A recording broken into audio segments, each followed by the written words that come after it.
father of a son. My wife is a nutritionist. I'm a digital yogapreneur, yoga therapist, and a corporate yoga expert. I'm a founder of Yoga Learning Hub, whose mission is to help more than 1 lakh people to be healthy physically, mentally, socially, spiritually, and to. I'm going to speak about how to motivate yourself to do yoga practices at home. If anyone shows any form of interest to practice yoga, and if anyone wants to learn different dimensions of yoga, never learn it with a just a practitioner or from a book.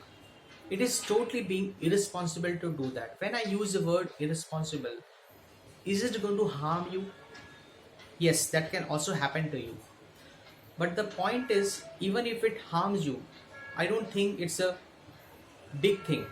But if a person is living his life and if he is derived from knowing the deeper possibilities of your life, that pains me a lot. When I talk about harm, this does not mean that there has to be a physical harm or a person has to fall ill.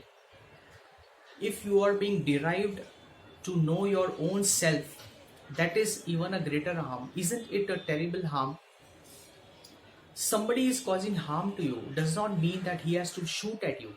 Someone derives you to get the education. That itself is a big harm for you. Without a proper commitment, no yoga transformation can happen. Many people can live in this life better with yoga than without it. I have been practicing yoga from the last 10 years, and what I realized that it becomes very difficult to start the practices on your own. Even if you have been practicing yoga from a long time, but to do it on your own becomes very difficult. It takes a lot of courage to open your mat and to start your practices. You have to understand that initially, even if you start for twice a week on your own.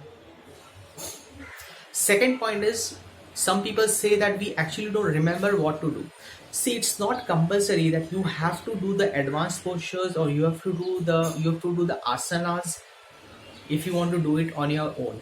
Even if you spend 30 minutes a day by fixing your time, and if you go on the mat and you do your practices whatever you remember, it could be as simple as a breathing technique or it could be as advanced as meditation. That's more than enough. The point is to get into the habit. That is most important. I have seen that people are getting a tremendous benefit out of it, and the most important benefit what people get with the regular practices is the patience. Due to this globalization, things are happening very fast and the outside world is moving at a very faster pace. Because of that, our mind also get carried away in that speed. So with the regular practices, you learn a lot of patience, and those patience which you learn in 1 hour of the class, that is being implemented for the next 23 hours of your day. Second most important benefits that you develop is the courage.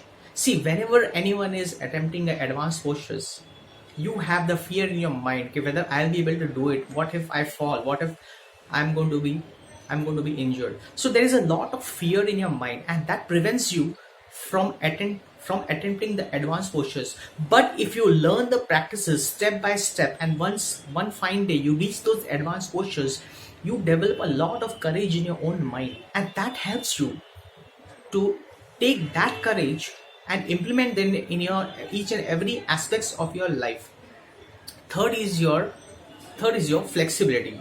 Definitely yoga helps to improve your flexibility. When I talk about flexibility, it's not just the flexibility of the body, it refers to the mental flexibility also.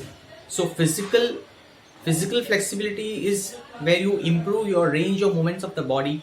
Mental flexibility is you become very flexible in taking different decisions in your life. So that is also good benefit with the regular yoga practices. And in yoga, the spine flexibility has been given a lot of importance, because nowadays, due to this automation, we have no movements. So our back becomes stiff, and 80% of the people are having a back problem because there is no movement in their day-to-day activities. So with the regular yoga practices, that helps them to make the spine flexible, and once their spine is flexible, it helps them to release a lot of stress and emotional energies, and that helps them to completely rejuvenate and improve the quality of your life. Third is your breathing. In our normal day breathing, we do a very shallow breathing, and we are depriving the cells with the necessary energy that it has to get. With the regular yogic breathing, it helps to provide energy to each and every cell of the body. Thereby, it can help you to prevent stress. It can reduce the cortisol, and it can actually rejuvenate your mind and body. Somebody cause you harm does not mean that he has to shoot at you. Somebody derived your education, isn't it a big harm? And somebody helps in improving your breathing. See, in our normal day-to-day life, we just have a very shallow breathing, and we are deprived these cells with the various energy that it has to be given. With the regular yogic breathing, it helps you to provide energy to each and every cell of the body. Thereby, you can actually reduce stress, and you can prevent most of the psychosomatic ailments, and you can completely rejuvenate and uh, recharge your mind and body.